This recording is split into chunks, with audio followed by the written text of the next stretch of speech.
today we will start the chapter 15 of economics, economic development and planning. ये हमारा economics का first chapter है. Economic development and planning.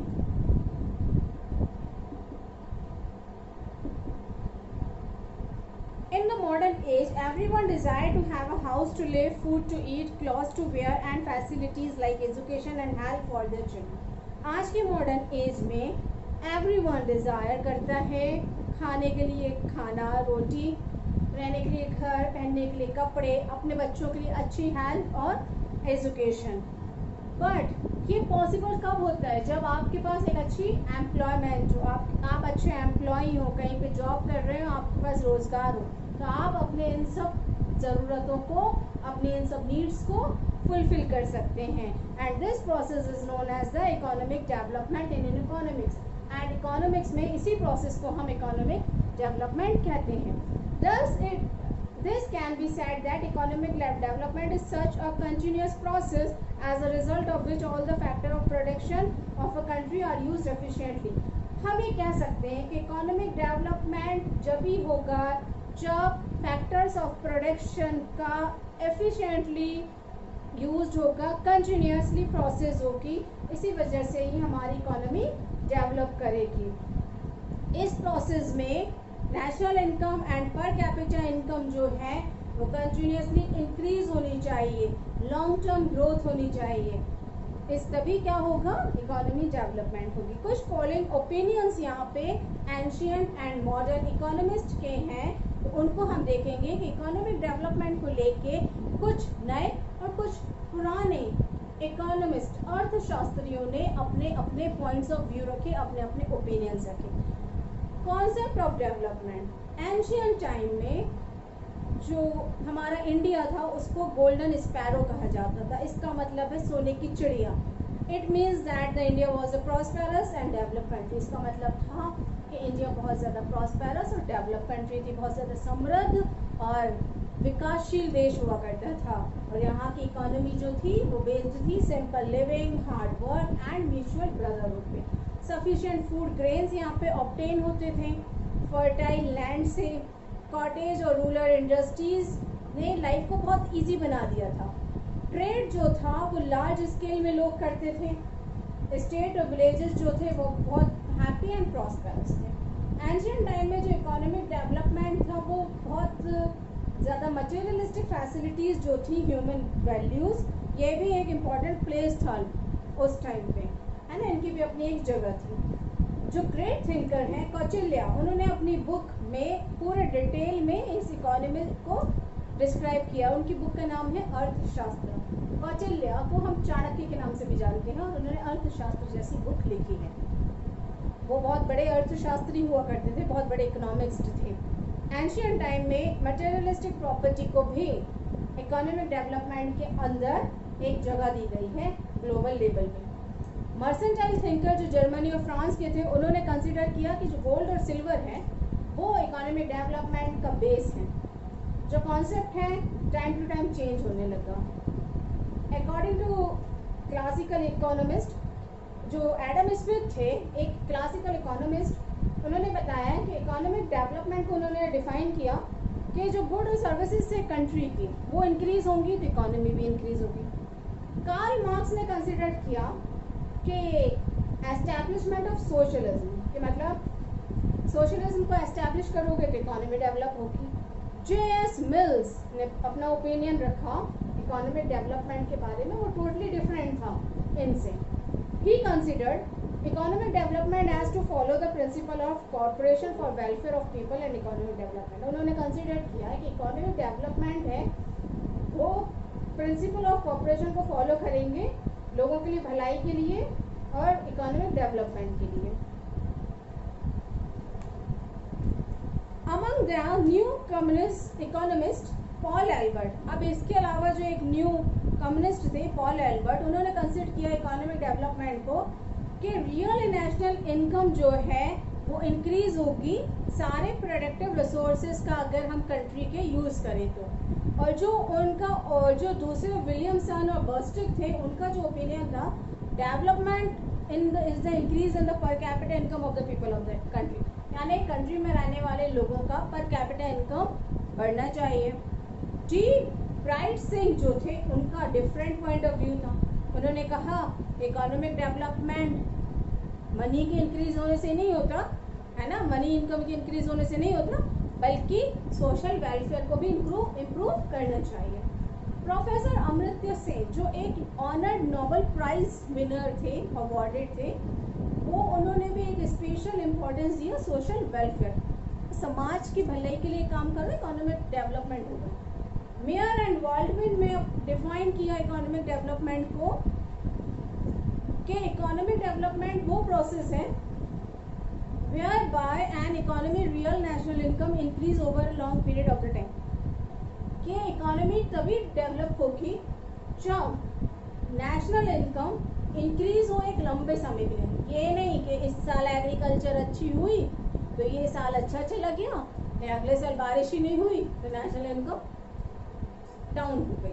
तो इन्होंने कहा कि कंटिन्यूसली इंक्रीज होनी चाहिए नेशनल इनकम लॉन्ग पीरियड तक, तभी वो इकोनॉमिक डेवलपमेंट होगी। ये जो नॉलेज थे कैरेक्टरिस्टिक ऑफ इकोनॉमिक डेवलपमेंट के, बहुत ज़्यादा ज़रूरी है समझना कि इकोनॉमिक डेवलपमेंट ईजी हो जाएगा अगर हम इन कैरेक्टरिस्टिक्स को समझें। तो जो मैन कैरेक्टरिस्टिक्स थे डेवलपमेंट के, R S below, continuous progress.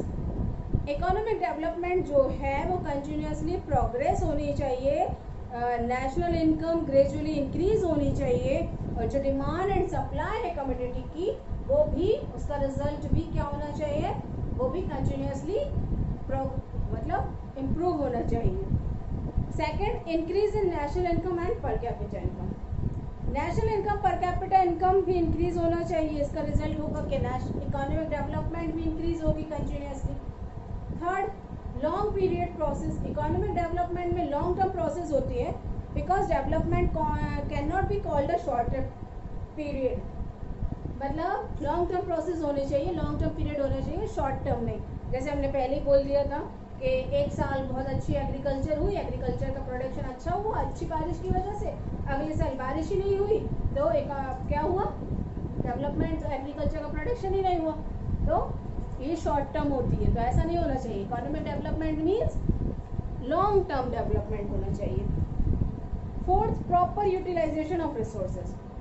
जो इकोनॉमिक डेवलपमेंट में हम रिसोर्सेज का यूज़ कर रहे हैं, जो अवेलेबल है रिसोर्सेज, उनका प्रॉपरली यूज होना चाहिए। Improvement in standard of living and social welfare. Economic development में जो कॉमन पीपल है उसका भी स्टैंडर्ड ऑफ लिविंग, पर कैपिटा इनकम इंक्रीज होना चाहिए, है ना। जो इकोनॉमिक डिस्पैरिटी है जो डिक्रीज होती चली जा रही है, और पब्लिक वेलफेयर प्रोग्राम्स चलाने चाहिए ताकि इकोनॉमिक डिस्पैरिटी डिक्रीज हो, जैसे एजुकेशन, पब्लिक हेल्थ वगैरह प्रोग्राम्स गवर्नमेंट को चलाने चाहिए, जिससे स्टैंडर्ड ऑफ लिविंग जो है हमारी कंट्री के कॉमन मैन की, वो इंक्रीज हो सके। Increase of income of the country and its people, result of economic development which are known as the national income and per capita income. अगर हमारी कंट्री के पीपल्स की इनकम इंक्रीज होगी तो हमारी national income and per capita income भी बढ़ जाएगी, है ना। अब हम देखेंगे national income and per capita income. ये बहुत ज्यादा इंपॉर्टेंट टॉपिक्स होते हैं, national income and per capita income. देखिए आप, फर्स्ट है हमारा national income. National income is the income of the country. National income means income of the country की। नेशनल इनकम वो होती है जो कंट्री की इनकम है, उसी को हम नेशनल इनकम कहते हैं। ये ऑब्टेन की जाती है adding the monetary values of the commodities and services produce in a country in a year. जो मॉनेटरी वैल्यूज हैं, जो मॉनेटरी वैल्यूज हैं कमोडिटीज एंड सर्विसेज पूरे ईयर में, पूरा ईयर में जो प्रोड्यूस हो रही हैं, उसी को हम कहते हैं नेशनल इनकम। इसको डिफाइन किया था मार्शल ने कि जो लेबर है और कैपिटल है हमारी कंट्री का, और जो natural resources and non material including services, जितना भी काइंड ऑफ प्रोड्यूस है, उसका एनुअली जो एग्रीगेट आता है उस कमोडिटीज का, उसी को हम रियल नेट एनुअल इनकम कहते हैं या फिर रेवेन्यू ऑफ द कंट्री और द नेशनल डिविडेंड कहते हैं। ओके, यहाँ पे कुछ फैक्ट्स हैं नेशनल इनकम को लेकर, कुछ इंपॉर्टेंट फैक्ट्स हैं। तो ये है first, following facts related to national income are important. National income is related to the all quantity of the goods and services produced in a particular period or a year। हर एक साल में produce होने वाले quantity of goods and services को ही national income से relate किया गया है। मार्केट प्राइसेस जो हैं all kinds of the goods and services के, उनको भी नेशनल इनकम में इंक्लूड किया गया है और एक कमोडिटी के प्राइस को एक ही बार काउंट किया जाता है। इनकम जो है फॉरेन कंट्रीज की, उसको भी एडिट करते हैं and income earn by the foreigners from the countries deducted from it. Foreign countries की जो इनकम है उसको ऐड करते हैं एंड जो फॉरेनर से इनकम आ रही है, कमाई जा रही है, उसको डिडक्ट किया जा सकता है। अब हमारा नेक्स्ट पॉइंट है, मैंने आपको पहले ही बता दिया, national income, per capita income, ये बहुत ज़्यादा इम्पोर्टेंट पॉइंट्स हैं, टॉपिक्स हैं। नेक्स्ट है per capita income, means when the national income of a country, इससे पहले हमने पढ़ा था national income of the country is divided by its total population, then what we get is its per capita income. तो national income जो है country की, उसको हम जब डिवाइड करते हैं total population of a country, उसी से निकलती है पर कैपिटा इनकम। इसका आप फॉर्मूला देखिए, per capita income is equal to national income and total population of the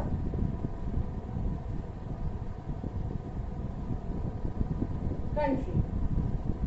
आगे आपको समझ में कि जो पर कैपिटा इनकम होती है प्रति व्यक्ति आय, national income means the income of a country, country की इनकम, चाहे वो किसी भी कमोडिटी से हो, सर्विसेज से हो, गुड्स प्रोड्यूस से, किसी भी से भी हो, किसी भी तरह अर्न की जा रही हो, वो इनकम को हम नेशनल इनकम कहते हैं। Means national income is the income of a country. और जो हमारा नेक्स्ट पॉइंट है पर कैपिटा इनकम मींस प्रति व्यक्ति आय। इसका मतलब कि पर कैपिटा इनकम, प्रति व्यक्ति आय, हर एक पर्सन जो इंडिया में रहता है वो कितना कमाता है, तो उसको जानने के लिए हम क्या करेंगे, हम डिवाइड करते हैं national income divided by total population of the country and then what we get it's a per capita income. जो हमें मिलेगा वो क्या है, पर कैपिटा इनकम है। अब next point is indicators of development. Gross national income is accepted as a measures to compare the level of the development between the different countries of a long period of time। Gross national income को accept किया गया है कि जब हम compare करते हैं level of the development of between different countries, जो level है long period of time के लिए, जो level है development है different countries का, उसको gross national income से measure किया जाता है। According to this measure, countries having higher income are considered to be more developed। अगर किसी कंट्री की इनकम हायर है तो उसको वो क्या कहलाएगी, उसको समझा जाता है more developed as compare to countries have lower income, जो कम इनकम वाले उनसे। यानी अगर किसी कंट्री की अमेरिका की जो ग्रॉस नेशनल इनकम है वो बहुत ज़्यादा है, तो उसको क्या बोलेंगे, डेवलप्ड कंट्रीज में, है ना, as compare to lower income countries, because the people of these countries consume more goods due to higher income. और ज़्यादा इनकम होने की वजह से वहाँ पे लोग क्या करते हैं, कंज्यूम करते हैं, गुड्स को खरीदते हैं। But the national income is not a proper measure for comparing different countries. But लेकिन जो नेशनल इनकम है वो कोई प्रॉपर मेजर नहीं हो सकता उसका डिफरेंट कंट्रीज को कंपेयर करके। इसके पीछे जो रीजन है वो है, the reason behind is that the population of different countries is different, क्योंकि जो पॉपुलेशन है डिफरेंट कंट्रीज की डिफरेंट है। अगर कहीं पे हमारे इंडिया की 135 करोड़ हो चुके हैं हम लोग, है ना, तो इतने लोग हैं, इससे ज़्यादा की कहीं होगा पॉपुलेशन तो वहाँ की जो नेशनल इनकम है ज़्यादा होगी, है ना, और जहाँ से अगर इससे कम होगा तो वहाँ की नेशनल इनकम कम होगी। तो इसका रिजल्ट तो यहाँ पे इम्पोर्टेंट होता है साइज ऑफ द पॉपुलेशन, इसलिए उसको पॉपुलेशन को भी साइज ऑफ द पॉपुलेशन को भी एक्सेप्ट किया गया है मेजरिंग करने के लिए लेवल ऑफ डेवलपमेंट। इसका रिजल्ट ये हुआ कि जो पर कैपिटा इनकम है उसको good measure for measuring the level of the development, good measure माना जाता है, मेजरिंग किया जा सकता है लेवल ऑफ डेवलपमेंट के, बट नेशनल और पर कैपिटा इनकम को गुड मेजर टोटल डेवलपमेंट के पॉइंट ऑफ व्यू से नहीं देखा जा सकता, नहीं कंसिडर किया जा सकता, मतलब नहीं समझा जा सकता, because it gives importance only to average income, क्योंकि ये सिर्फ हमें इम्पोर्टेंस बताता है, सिर्फ किसकी इम्पोर्टेंस देता है, सिर्फ ओनली एवरेज इनकम की। एक्चुअली जो फैसिलिटीज हैं हमारे यहाँ की, health, education, housing, nutritive food, drinking water, ये सब प्रोवाइड कराना चाहिए कॉमन मैन को, है ना, ताकि उसका डेवलपमेंट के इंक्लूड इनको भी प्रोवाइड कराना चाहिए। Therefore, as an alternative for the national and per capita income, importance is given to human development indicators for measuring economic development. तो human development भी indicate करता है economic development में। जो प्रोफेसर मॉरिस थे उन्होंने बताया कि develop the physical quality of life index, कि जो डेवलप्ड है वो physical quality of life index in this direction, मतलब physical quality of life index को इन्होंने इसमें बहुत इम्पोर्टेंट बताया है। और सिमिलरली इसी तरह जो प्रोफेसर पॉल स्ट्रीटन थे उन्होंने भी एम्फसाइज किया, एक्सेप्ट किया कि बेसिक नीड्स होना बहुत ज़रूरी है। 1990 में यूनाइटेड नेशन ऑर्गेनाइजेशन ने पब्लिश किया था ह्यूमन डेवलपमेंट इंडिकेटर और इंडेक्स को, जो एक एब्सोल्यूट फॉर्म में दिया गया है। After these indicators of economic development were published, और इसके बाद कुछ इंडिकेटर्स जो थे इकोनॉमिक डेवलपमेंट के वो पब्लिश किए गए, किस रिपोर्ट में, ह्यूमन डेवलप इंडिकेटर्स में। यहाँ पे है कि बोथ फिजिकल और नॉन फिजिकल फैक्टर्स जो हैं ह्यूमन डेवलपमेंट इंडेक्स में इंक्लूड किए गए। ग्रॉस डोमेस्टिक प्रोडक्ट जैसे physical factor, child mortality rate, life expectancy and educational achievements, ये सब नॉन फिजिकल में इंक्लूड किए गए हैं। अब देखिए construction of human development index के, construction of human development index, human development index का कंस्ट्रक्शन।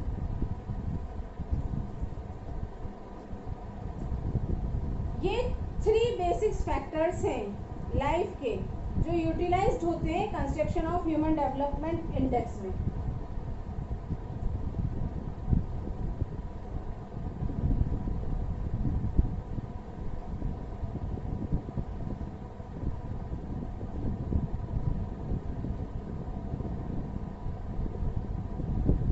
ये फैक्टर्स हैं life expectancy at the time of the birth for measuring a long and healthy life. Life expectancy जो होती है time of the birth से वो major की जाती है लॉन्ग एंड हेल्दी लाइफ से।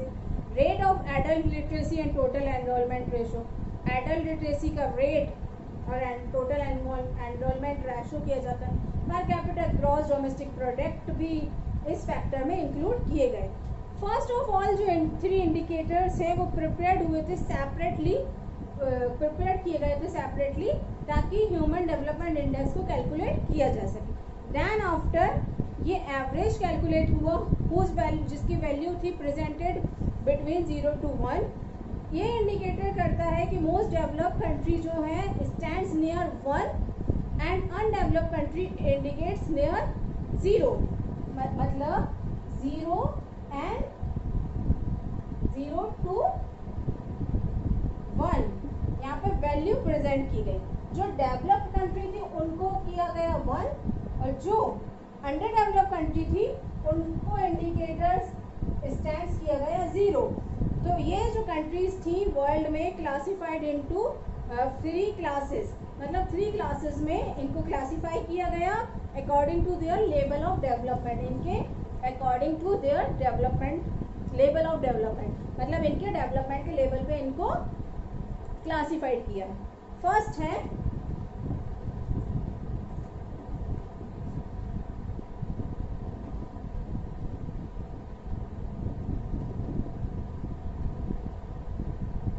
हाईली डेवलप्ड कंट्रीज, सेकंड है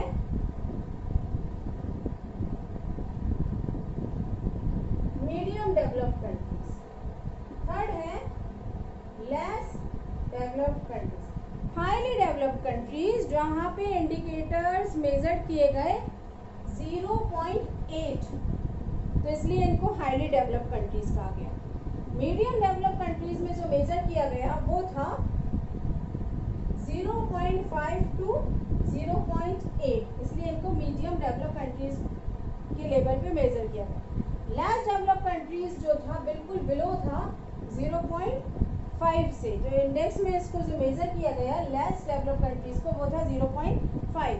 इस डेवलपमेंट प्रोग्राम के अंडर यूनाइटेड नेशन ऑर्गेनाइजेशन ने ह्यूमन डेवलप्ड इंडेक्स पब्लिश किया था 177 कंट्रीज का।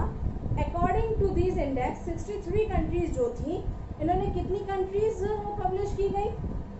177 कंट्रीज इस ह्यूमन डेवलप्ड प्रोग्राम के अंदर पब्लिश की गई, जिसमें थी 83 हाईली डेवलप्ड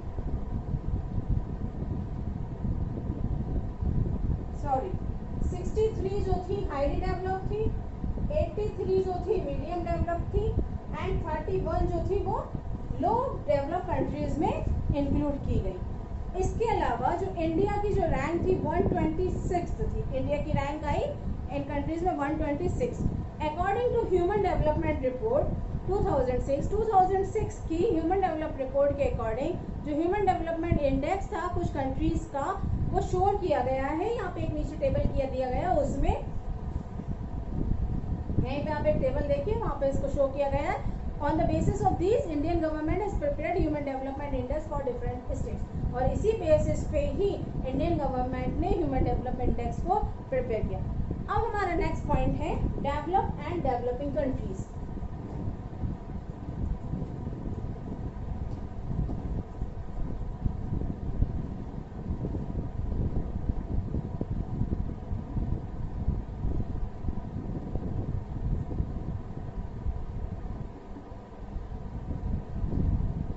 इसी से समझ रहे हो कि डेवलप्ड मीन्स जो हो चुकी है कंट्रीज डेवलप, डेवलपिंग मतलब जो चल रहा है जिनका है ना डेवलपमेंट।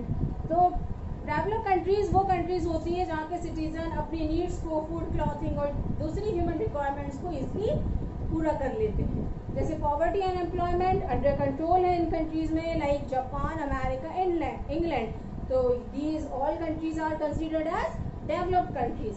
और contrary, such countries where citizens do not got sufficient food, clothing is also in limited quantity and their standard of living is very low. This is including in developing countries like India, Pakistan, Sri Lanka, Myanmar placed in this category. These underdeveloped countries जो हैं वो बहुत ज़्यादा poor, backward, developing और underdeveloped countries कही जाती हैं। यहाँ पे बहुत ज़्यादा difficult है determine करना कि whether a country is developed one और डेवलपिंग वन, कि कौन सी कंट्री डेवलप्ड है और कौन सी डेवलपिंग वन है। Even then the developed and developing countries can be distinguished on the some basis are shown in the table. यहाँ पे आपको 262 पेज नंबर पे मेजर्स के अकॉर्डिंग डेवलप कंट्री और डेवलपिंग कंट्रीज के बारे में बताया गया है कि what is the difference between the develop and developing countries. United Nation has defined in it way developing countries are those countries whose per capita income is less as compared to United States of America। के मतलब United nation ने ये define किया है कि develop countries वो countries हैं जिनका पर capita income United state of America, Canada, Australia and western Europe countries से कम है, तो वो कंट्रीज कहलाती हैं developing countries. Okay, the world bank in its development report of 2006 had used a measure of per capita income to distinguish between developed countries and developing countries।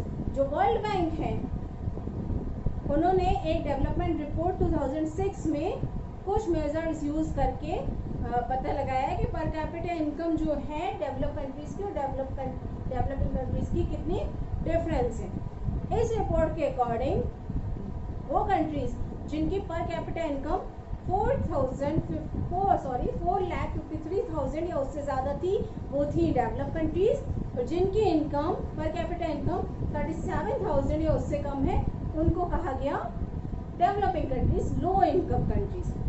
अब ये पूरा का पूरा यहाँ पे चार्ट दिया है, आप उसको देखिएगा। As among different countries of the world, some are fully developed while other are underdeveloped। कुछ कंट्रीज हैं वर्ल्ड में जो फुली डेवलप हो चुकी हैं और कुछ जो हैं अंडर डेवलप्ड हैं। इसमें देखिए डिफरेंट स्टेजेस जो हैं, which some states are developed while others are developing states। ये कुछ स्टेट्स जो हैं डेवलप्ड हैं और कुछ स्टेजेस जो हैं डेवलपिंग हैं।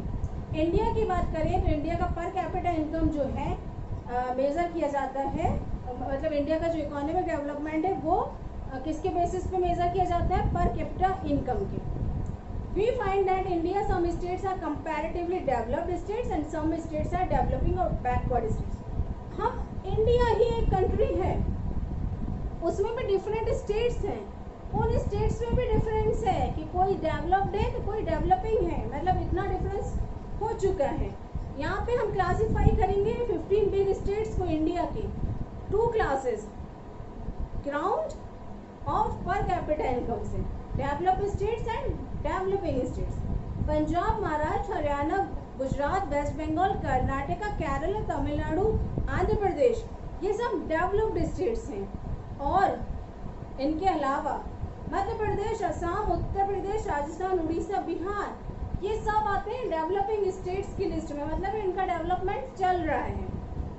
अकॉर्डिंग टू सेंसस ऑफ 2001 की जनगणना मतलब जब पॉपुलेशन की काउंटिंग की जाती है, जिससे हमें पता चलता है जो हर 10 साल में होती है कि इस कंट्री की पॉपुलेशन कितनी है, उसके अकॉर्डिंग मतलब according to the census of 2001 90% जो टोटल पॉपुलेशन थी वो रिसाइड थी इन दीज स्टेट्स में, 48% थी रिसाइड कंपैरेटिवली डेवलप्ड स्टेट्स में, एंड 90% जो पॉपुलेशन थी वो हमारे स्टेट्स में रिसाइड है कंट्री के, है ना। 48 नंबर ऑफ जो परसेंट है पॉपुलेशन वो डेवलप्ड स्टेट्स में रहती है और 42% रहती है डेवलपिंग और बैकवर्ड स्टेट्स में। अगर हम कंपैरेटिवली स्टडी करें डेवलप एंड डेवलपिंग स्टेट्स की, तो यहाँ पे एक टेबल दिया गया है 263 पेज नंबर पे। यहाँ पे आप डेवलप्ड स्टेट्स की पर कैपिटा इनकम देख सकते हैं और डेवलपिंग स्टेट्स की पर कैपिटा इनकम देख सकते हैं, जिसका सोर्स था इकोनॉमिक एनालिसिस हुआ था 2006 और 2007 में इंडियन गवर्नमेंट के थ्रू। इस टेबल में आपने ऊपर देखा कि जो पर कैपिटा इनकम है साल की, कहीं की अच्छी है, कहीं स्टेट की तो कहीं की लो है। जिनकी अच्छी है पर कैपिटा इनकम वो डेवलप्ड स्टेट्स हैं, जिनकी कम है वो डेवलपिंग स्टेट्स हैं। अब आता है हमारा इकोनॉमिक प्लानिंग। इकोनॉमिक प्लानिंग देखिए आप, economic planning is a process in which economic resources are used to obtain some clear and defined aims in specified period of time. Economic planning वो process है जहाँ पे इकोनॉमिक रिसोर्सेज का use कुछ clear और defined aims को पूरा करने के लिए ऑब्टेन किया जाता है कुछ स्पेसिफिक पीरियड ऑफ टाइम के लिए।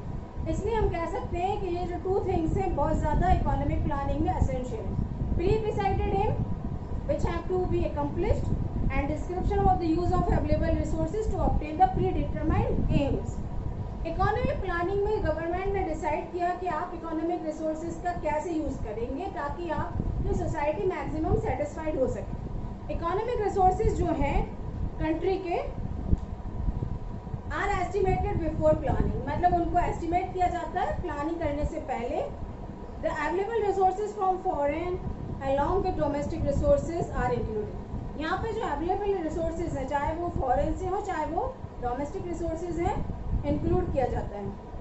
इकोनॉमिक ऑब्जेक्ट जो है इसके बाद इकोनॉमिक ऑब्जेक्टिव्स को भी डिटरमाइन किया जाता है और अपना एक टारगेट बनाया जाता है कि बेस्ट पॉसिबल मैनर से आप इन अवेलेबल रिसोर्सेज को कैसे यूज करेंगे। Planning in India AIIMS of planning. India में जो नेशनल लीडर और एक्सपर्ट्स थे उन्होंने एम्फेसाइज किया on the needs of the construction of the nation before achieving independence, मतलब उन्होंने कंस्ट्रक्शन को ज़रूरी समझा और बिफोर अचीविंग इंडिपेंडेंस, इंडिपेंडेंस होने से पहले। 1934 में सर विश्वेश्वरैया ने 10 ईयर प्लान इकोनॉमिक डेवलपमेंट का डेवलपमेंट बनाया और उसको रिकंस्ट्रक्शन किया इंडिया में पहली बार। इसके बाद 1944 में बॉम्बे प्लान जो था मेजर इंडस्ट्रियलिस्ट जो कंट्री के थे वहाँ पे बनाया गया। गांधीयन प्लान, गांधीवादी योजना भी बनाई गई। Shriman Narayan was a presented, Shriman Narayan जो थे उन्होंने वो प्रेजेंटेड थे, but these plans could not be implemented due some practical reason. लेकिन ये जो प्लान्स थे कुछ इम्प्लीमेंटेड रीजन कुछ ये जो प्लान्स थे कुछ प्रैक्टिकल रीजन की वजह से इम्प्लीमेंटेड नहीं हो सके, मतलब इनको वर्क में नहीं लाया गया। इंडिपेंडेंस के बाद कुछ और प्लान्स बनाए गए। प्लानिंग कमीशन ने 15 मार्च 1950 में सेटअप हुई प्लानिंग कमीशन हमारी कंट्री की, और उसमें कुछ प्लान्स बनाए गए जिनका जो 12 5-ईयर प्लान्स थे प्रिपेयर किए गए इस कमीशन के थ्रू, एंड इंडिया की गवर्नमेंट ने इसको इम्प्लीमेंट किया। इस 5-ईयर प्लान्स की कुछ जो इंडिया में five year economic quality, social justice, self dependence and improvement और एफिशिएंसी एंड प्रोडक्टिविटी के लिए जो प्लान बनाया गया उसके कुछ गाइडिंग प्रिंसिपल्स थे। वो थे high rate of development, self dependency को ऑब्टेन करना, इकोनॉमिक स्टेबिलिटी को ऑब्टेन करना, एंश्योर करना कि सोशल वेलफेयर के लिए है ये, एंड सोशल इकोनॉमिक जस्टिस को ऑब्टेन करना, इंक्रीज करना एम्प्लॉयमेंट की अपॉर्चुनिटीज को, स्टैंडर्ड ऑफ लिविंग को इंक्रीज करना, पॉवर्टी इरेडिक्शन मतलब गरीबी को खत्म करना।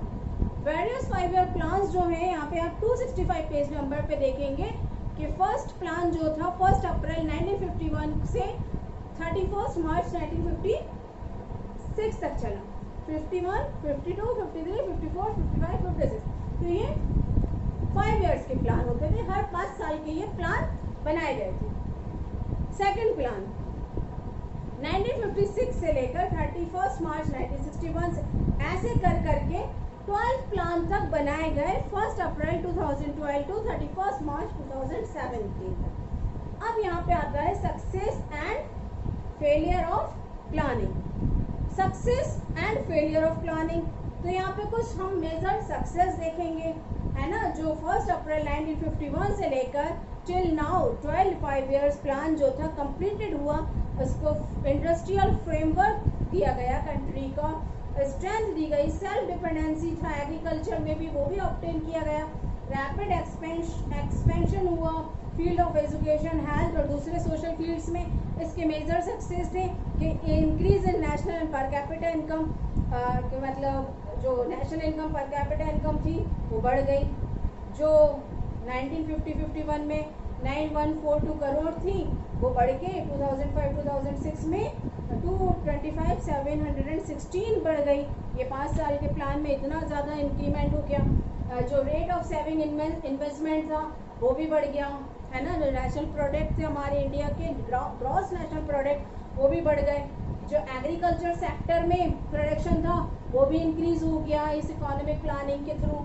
जो प्रोडक्शन था फूड ग्रेन्स का वो 2083 लाख टन था 2005 और 6 में, वो बढ़ा जो 508 लाख टन था 1950 से 51 में। किसकी वजह से?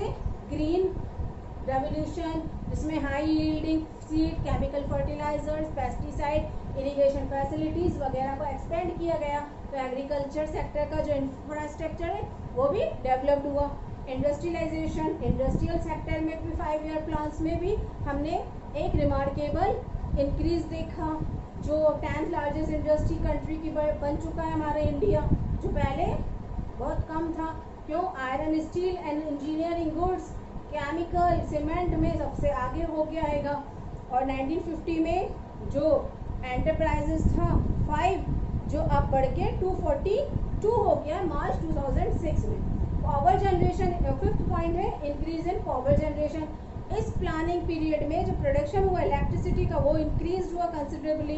पावर जनरेशन जो 5.1 बिलियन किलोवाट था 1950-51 में वो 623.2 बिलियन किलोवाट हो गया 2005 और 6 में, और एंड ऑफ द मार्च में 2005 में 85% जो विलेजेस है वहां तक इलेक्ट्रिसिटी पहुंच चुकी है। 6 पॉइंट है द ट्रांसपोर्ट और कम्युनिकेशन सेक्टर में भी इंक्रीज हो गया कि जो प्लानिंग थी ट्रांसपोर्टेशन और कम्युनिकेशन में भी इनफ प्रोग्रेस हुआ। जो 50-51 में रेल रूट थे 53,600 किलोमीटर कंट्री में, अब क्या हो चुके हैं वो 63,300 किलोमीटर तक पहुंच चुका है बढ़ के। और जो 4 लाख जो लेंथ थी रोड की 4 लाख किलोमीटर 1950-51 में वो इंक्रीज होके 33.2 सॉरी अब 4 लाख हो चुकी है, जो 1950-51 में 33.2 लाख किलोमीटर हुआ करती थी। एजुकेशन और हेल्थ की फील्ड में भी इतना ज़्यादा इंक्रीज हुआ कि मतलब तो बच्चों के लिए स्कूल खुल गए, प्राइमरी स्कूल खुल गए और बहुत ज़्यादा एडवांस हो गई हमारी एजुकेशन और हेल्थ भी। Progress in banking sector, banking services में भी इस प्लानिंग ने बहुत अच्छा काम किया। 1951 दिसंबर में जो ब्रांच थी कमर्शियल बैंक की 2647 थी कंट्री में, जो बढ़ के 69,616 हो गई। एक्सपोर्ट इंपोर्ट में भी इतना ज़्यादा बढ़ गया। इस प्लानिंग ने क्या किया कि पहले जो 1950-51 में इंपोर्ट और एक्सपोर्ट होता था कंट्री से 608 होता था एंड 606 बिलियन रिस्पेक्टिवली, जो इंक्रीज होके 6,60,409 से 4,56,400 बिलियन हो गया 2005 और 6 में। अब यहाँ आपने देख लिया कि सक्सेस क्या थी इन प्लानिंग्स की। अब जब सक्सेस होते हैं तो कुछ फेलियर्स भी देखने को मिलते हैं। तो ये शॉर्ट कमिंग्स जो थे इकोनॉमिक प्लानिंग के इंडिया में, या फेलियर्स कह सकते हैं इकोनॉमिक प्लानिंग के, वो थे स्लो प्रोग्रेस इन पर कैपिटा इनकम। ये जो प्रोग्रेस थी वो बहुत ज़्यादा स्लो हो गई। 1% जो पॉपुलेशन इंडिया की वो बिलो पॉवर्टी लाइन आ गई, गरीबी रेखा के नीचे आ गई। रीजनल इम्बैलेंस हो गया, मीन्स के बहुत ज़्यादा सिग्निफिकेंट चेंजेस देखने को मिले।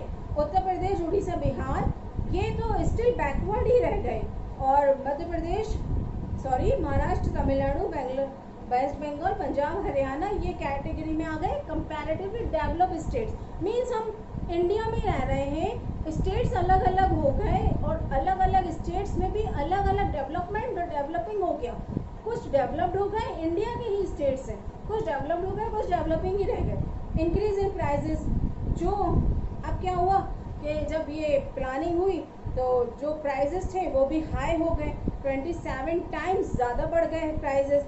और जो अनएम्प्लॉयमेंट थी, इस प्लानिंग का ऑब्जेक्ट था कि एम्प्लॉय देना लोगों को, है ना, अनएम्प्लॉयमेंट को रिड्यूस करना। बट हुआ क्या कि हर एक प्लानिंग के जैसे जैसे प्लानिंग बढ़ती गई, हर एक प्लानिंग के एंड में अनएम्प्लॉयमेंट भी बढ़ता चला गया। 33 लाख पीपल जो अनएम्प्लॉयमेंट थे वो बढ़ के 4 करोड़ हो गए। Increase in the disparity of income and wealth, अब लोगों के बीच में डिस्पैरिटी हो गई इनकम और वेल्थ को लेके, है ना। जो अमीर था बिकम रिचर एंड जो पुअर था बिकम मोर पुअर, है ना। जो अमीर था वो अमीर बनता गया, जो गरीब था वो और गरीब होता चला गया इस प्लानिंग के बाद। फेलियर ऑफ पब्लिक एंटरप्राइजेस, जो पब्लिक सेक्टर के नंबर ऑफ एंटरप्राइजेस थे 242 इन कंट्रीज में, वो यूनिट जो थी इनकी सेवरल यूनिट्स वो लॉस में चली गई। और जो पब्लिक सेक्टर एंटरप्राइजेस थे वो एक अच्छा रिजल्ट एक्सपेक्ट कर रहे थे, वो अच्छा रिजल्ट भी नहीं दे पाए, जिसकी वजह से वो लॉस में जाने लगे। Next point is India vision 2020 के इंडिया की दृष्टि में 2020 क्या है ना। 2020 जनवरी 2003 में प्लानिंग कमीशन ने एक इम्पॉर्टेंट डॉक्यूमेंट इशू किया जिसका नाम था India vision 2020। According to this document, इस डॉक्यूमेंट के according till the year 2020 India will be included in the category of developed countries. India को मतलब डेवलप कंट्रीज की कैटेगरी में इंक्लूड किया जाए। एज अ रिजल्ट, इसका रिजल्ट ये हो कि अनएम्प्लॉयमेंट, पॉवर्टी, इलिटरेसी कंप्लीटली हमारी कंट्री से ख़त्म कर दी जाए। ये प्लानिंग कमीशन का जो मिशन था वो एस्टिमेटेड ये था कि 2020 में 135 करोड़ जो पॉपुलेशन है कंट्री की उसको बेटर न्यूरिश्ड मिले, उसका स्टैंडर्ड ऑफ लिविंग अच्छा हो, कम्प्लीटली हेल्दी हो, और जो एवरेज एज है पॉपुलेशन की वो इंक्रीज हो। इसको उन्होंने कहा इंडिया विजन 2020। तो ये हमारा जो चैप्टर है, चैप्टर नंबर 15, इकोनॉमिक्स का फर्स्ट चैप्टर है, इकोनॉमिक डेवलपमेंट एंड प्लानिंग। तो ये हमारा यहीं पे फिनिश होता है। Okay, thank you.